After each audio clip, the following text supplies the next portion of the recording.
Dr.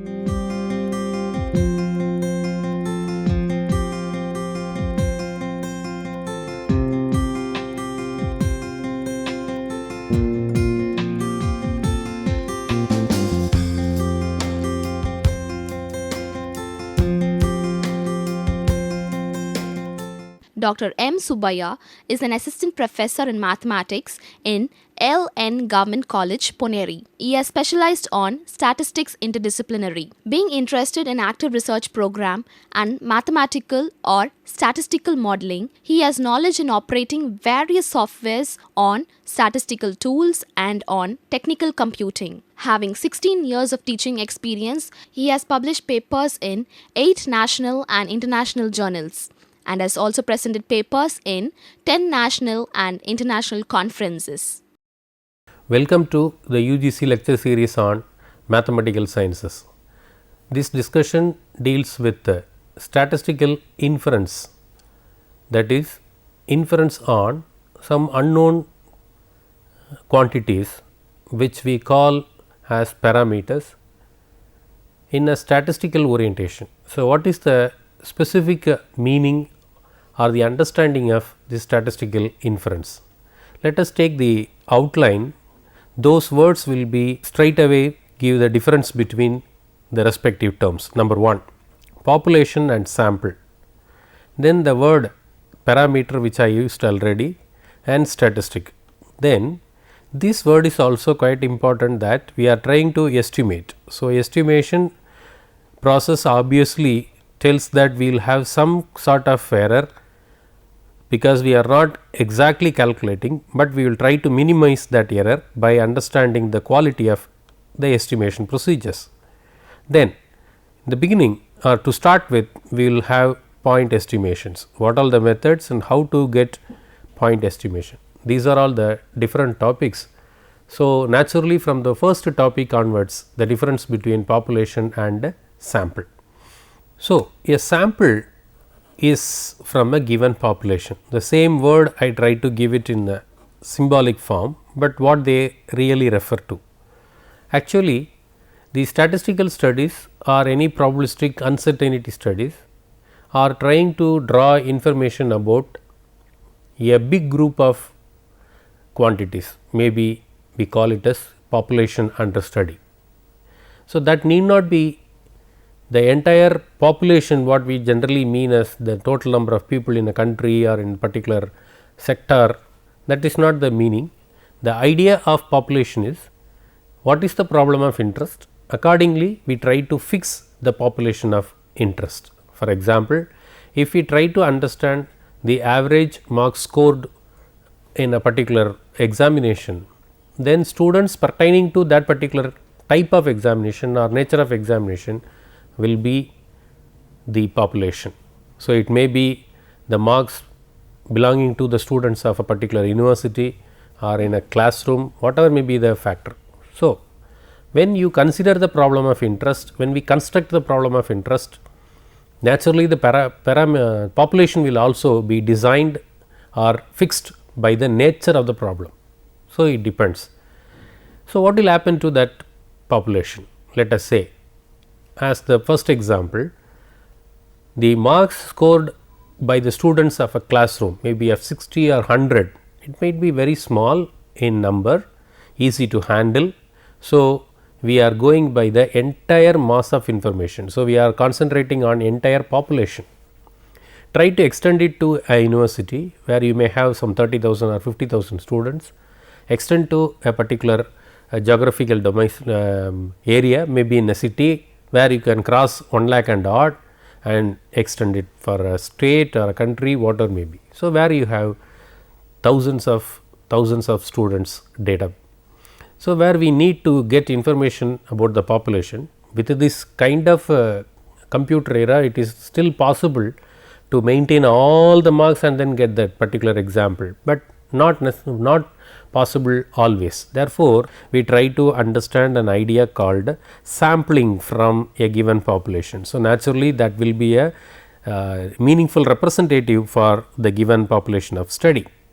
So, the word population and sample should be understood in a very broad statistical meaning, that this is the problem of interest or the quantity which will correspond to the problem of interest, and this sample is a collection of some objects which could be a well defined representative of the population. So, next term which we observed was parameters. So, the parameter is here again a very simple term to understand. It is some unknown quantity about the population. So, like other example, we may not know what is the average of average score of the students in a particular study, maybe in a school ending or school completion course, something like that.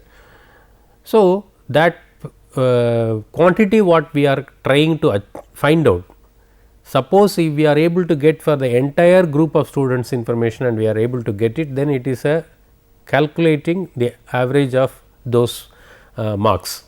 Suppose we do not have that, but we have only sample, then we have a word called a parameter for the population of interest.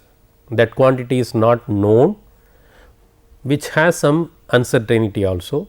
Therefore, that random quantity has to be estimated. So, the parameter is the unknown quantity attached to a population. It may be average, it may be count, it may be some other categorical information like how many people like vote for a particular party. So, this may be an information for the entire country, but we would have seen many survey kind of things where only a set of people or a sort of people are surveyed, that is what we call it a sample. So, that should be a representative, it may be from north, west, south of the particular country and comprising many geographical aspect and other aspects of the society. So, the parameter is an unknown quantity which has to be estimated. Then the problem is in a one line sentence, to determine from the given observations what we need to determine is the unknown parameters. Make a 3 word here very clear: population, sample, and every population will have an unknown quantity called a parameter. What observation you are having, from that you try to estimate the unknown quantity. This is the very simple way to understand the meaning of statistical inference. We are trying to get some information about the unknown quantity from the known or the collected observations. So, that is called statistic. Come to the next part. Methods used to make decisions or to draw conclusion about a population. We are going to see what kind of methods. So, make use of the information available in a sample, that is what I said, observations in drawing conclusion. So, largely the statistical inference is divided into 2 kind of items. One is the parameter estimation, another one is the hypothesis testing. So, in parameter estimation also there are 2 things to concern. One is point estimation, another one is the interval estimation, giving some more room for the uncertainty. So, point estimation means the word says you have to concentrate on a particular mass or a particular point. So, here interval is the next part, which is giving some width for your uncertainty. So, suppose you are not familiar with your exact heights of your classmates, you could say on an average our class height would be maybe 150 centimeters. So, this is a point estimation. We are using invariably in every walk of our life where we have uncertainty. For example, what would be your average daily expenses, or simply what would be your daily expenses.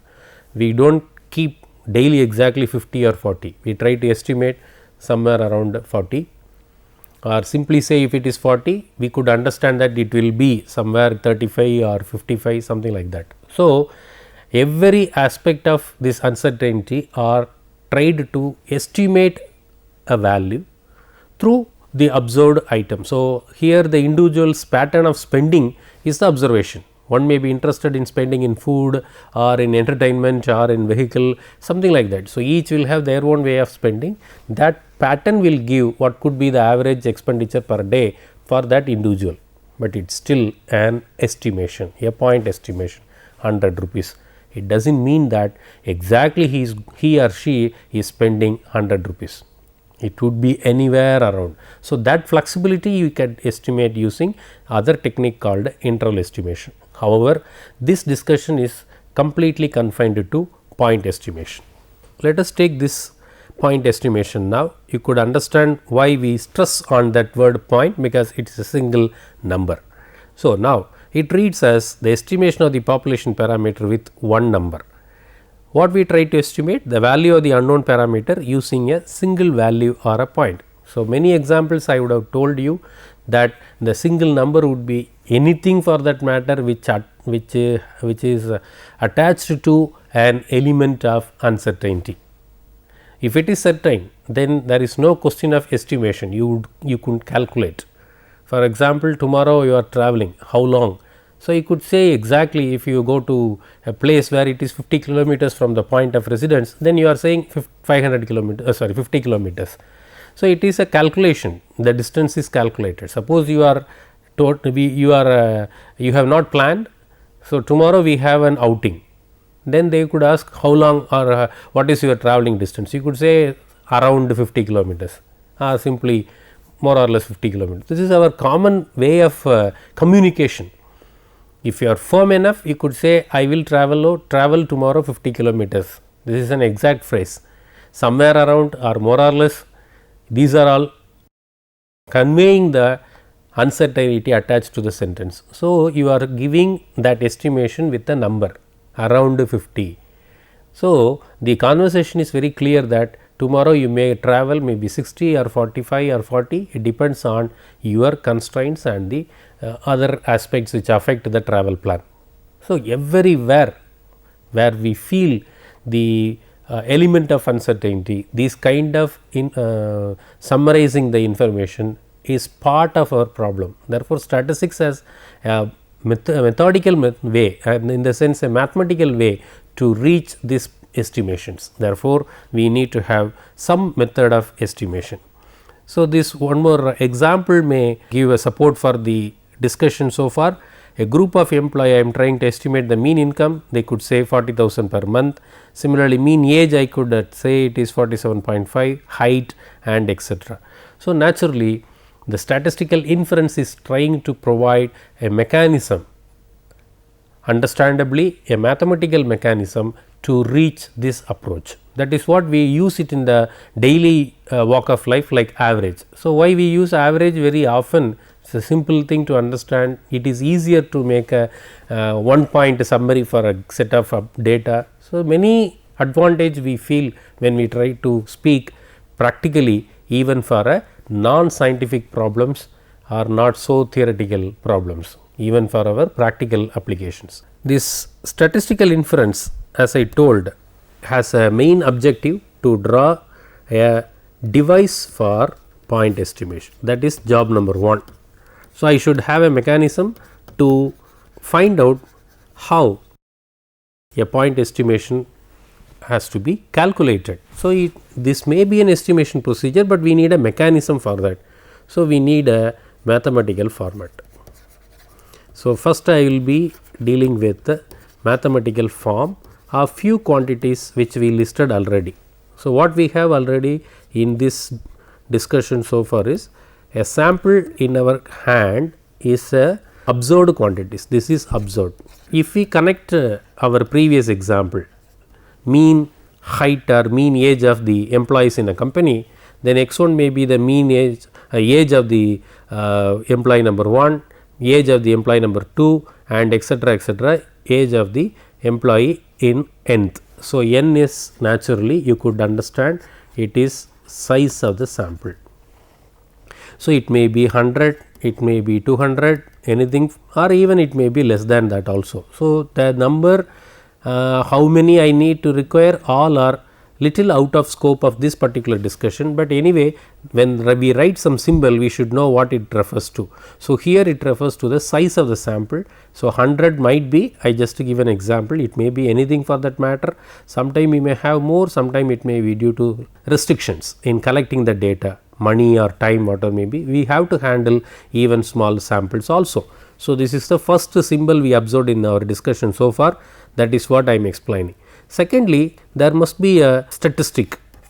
We used one more word which we have not so far very strictly used, statistic. So, this means a quantity using this observed values, quantity which will use this observed values.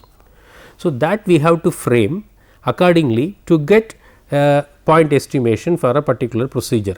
So, remember this point estimation may measure height, weight, etc., count or sometime categorize certain values. So, many jobs are involved in this point estimation. This is a broad heading, but naturally all problems deal with some collected information, what we call it as observation. So, that is generally denoted by the symbol x1, x2, etc., xn. Based on that we will have some quantity. So, what kind of quantity it is? Basically it is a mathematical expression. So, how mathematics get into this picture is very natural, mathematically devised sometime. It may be even an average or a range, variance. There are many items for which we have a standard procedure to calculate in statistical methods, which may be invariably based on the sample, but now we are trying to go from the sample how to look at the parameters or how to look at the population. So, let us discuss the typical way of understanding the mathematical behavior of this inference through few examples. Let me start from another word which we have to know is likelihood. Mathematical statistics teaches the same aspect in the idea called PDF, probability density function, where invariably we look it as a function of x for some symbol theta. Here I could say that it is very similar, but I am looking at a parameter theta and with the x. So, in this discussion I maintain the symbols very standard way. Theta refers to the parameter and x refers to the observed data. Therefore, we do not modify it, and every time I will not explain. So, both are very much equivalent, number 1, because this is something understood as if we know theta, then we are trying to calculate probability of the realized value x. I will give the example now. However, here the likelihood is for the given observation, what is the likelihood of theta, what could be the possibility of theta. So, here the problem is in a different direction. So, the notation also conveys that particular part.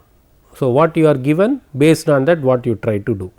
For example, let us take a very simple problem of x follows binomial of two symbols. Here I do not use the word parameter n comma theta. So, the basic mathematical statistics deals with this symbol for f of x given theta as NCX, the formula NCX theta power x 1 minus theta raised to the power n minus x. So, x is my variable 1, 2, 3 etc. n, and not much about theta except this information. As I told you already, n is number of items in the sample. So, here it is trial, and theta stands for 0 to 1, which is population parameter. So, when we have to move from here to here, I say theta is unknown. This is the parameter. So, I change the orientation of the problem just to say the same mathematical expression, but my orientation is entirely different. L of theta given x is again NCX theta power x into 1 minus theta power n minus x. So, naturally a student or anybody have this kind of difficulty or question that what is the difference between only the left hand side.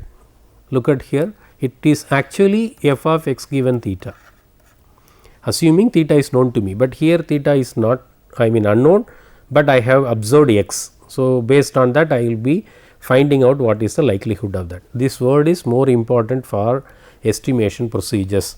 So, our idea is to find out what is the more plausible value. So, I will use one more word oftenly, this is plausible. Plausible means what is the most probable value, let us say. We are attaching an uncertainty into this particular phrases. So, we are not calculating the exact value of theta, rather we try to understand or identify over its space. We call it as range of parameter, space of parameter, over which what could be the most likely value that theta could be if I have the observation in my hand. So, this is the sample. So, if you remember my polling example, the survey data is X. How many people have opted for party 1 or party 2, party 3, so on and so forth.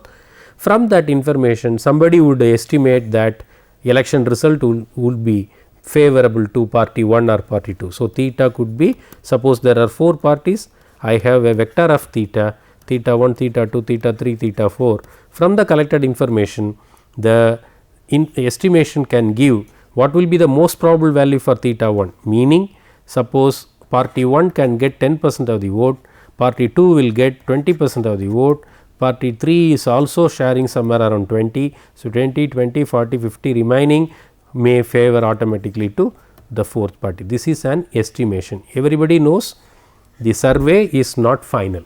This is a common phenomena we observe over a period of time in any democratic practice like a polling.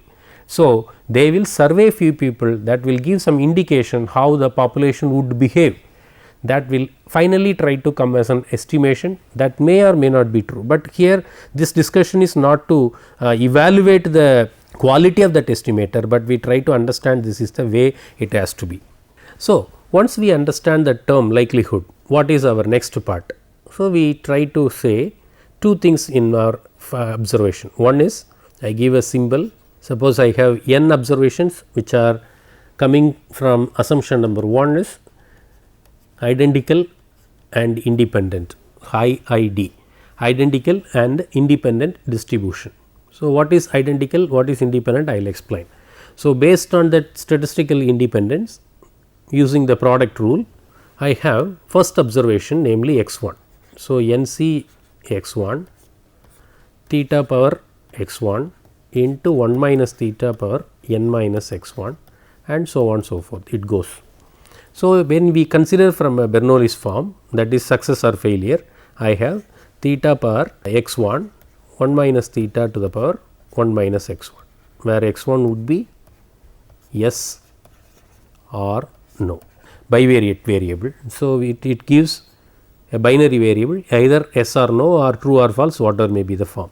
So, I will collect this kind of information for n event. For example, that means what I do, I collect the information from n different population. In the voting example, I collect thousands of samples. So, thousands of the sample will give different answer. If it is 2 party system, party 1 or party 2, what is favorable, what is non-favorable. So, that is what I try to give as an example to mean they are independent. In what way? The sample number 1 will not affect sample number 2 and his result will not affect sample number 3 and so on so forth. Then independence will automatically comes into the picture. Then what is the identical there is all are having a typical parameter theta. So, x is actually a vector, we should understand x1, x2, etc., xn. So, a theta is the fixed parameter where it is identical for every independent observations here. So, it follows binomial of n comma theta. So, naturally we will have a product rule which will be comprising this form NCX product of theta power x into 1 minus theta power n minus x. So, naturally we need to estimate this theta. Estimated theta is denoted as theta hat. This has to be read as theta hat. If the symbol, if you use as p, then it is p hat. Like that any symbol we can try, but hat symbol is used for finding out denoting an estimated value. So, theta is estimated, symbol is theta hat. After understanding the word likelihood, we have observed one example that which talks about the binomial model NCX theta power x into 1 minus theta raised to the power n minus x. So, this is my L of theta given x. So, what I try to use from here is very simple. I try to estimate an idea called MLE. So, likelihood I have said already, maximum likelihood estimator. So, we try to work for this particular word so far, which gives a distribution designs for the data model. That has to be maximized. That is what I used another word, plausible. So, more plausible word we try to estimate. This procedure is called MLE. The major observation for this particular setup is we try to maximize for the aspect of theta. For that, for simplicity, we take L of theta given x in its log form. So, what will happen to the log form is I take the logarithm of this quantity which is free from theta, therefore, it is k plus log of theta per x can be written as x into log theta. Then this again written in terms of or using the logarithmic rule L of 1 minus theta. Suppose I differentiate this particular part which we may call for convenience small l. So, dl by d theta, we use calculus approach for that with respect to theta, therefore, this is constant 0, x log theta is 1 by theta plus this is n minus x into log 1 minus theta differentiation is 1 by 1 minus theta into minus 1, ultimately x by theta minus of n minus x by theta. So, the calculus principle is making this as dou L by dou theta is 0, therefore, x by theta minus n minus x by theta equal to by 1 minus theta is 0. So, simplify we have to get for 1 minus theta and then theta taking the LCM format theta into 1 minus theta whole then x into 1 minus theta minus of n minus x into theta. So, numerator will make the answer as theta hat equal to x by n. So, we have one simple example for understanding the idea of maximizing the likelihood to get the estimator. So, that is what we call it as maximum likelihood estimator. Okay. So, symbol we try to understand that it is theta hat. So, why we go for logarithmic is to simplify the procedure, and from the calculus we could understand that I am trying to maximize a function of theta is very much equivalent to maximizing the logarithmic transformation. That makes our process quite comfortable here.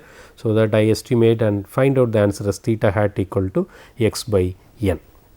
Summarizing this discussion we try to understand 4 aspects as far as the terminologies are concerned: population and parameter, then sample, why that sample is useful for understanding something about parameter, but the parameter is not being calculated, it is being estimated, and what type of estimator we have confined to this discussion is point estimator.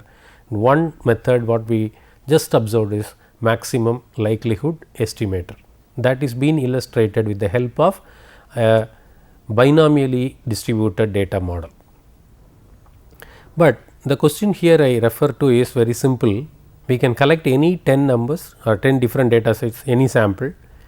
They can calculate, these words are quite simple to understand statistical methods. What will happen if you calculate repeatedly mean, repeatedly variance, repeatedly maximum? If such data sets are not available, I have given 3 different data types for exercising the same with observing that each row relates to each observation, therefore, 3 kind of data. Therefore, we can calculate mean for first sample, mean for second, mean for third, and understand how point estimation is quite sensitive to the changes in the sample. So, this exercise is not only to observe how to calculate mean, that is a statistical method we would have studied, that has to be applied here in a different perspective.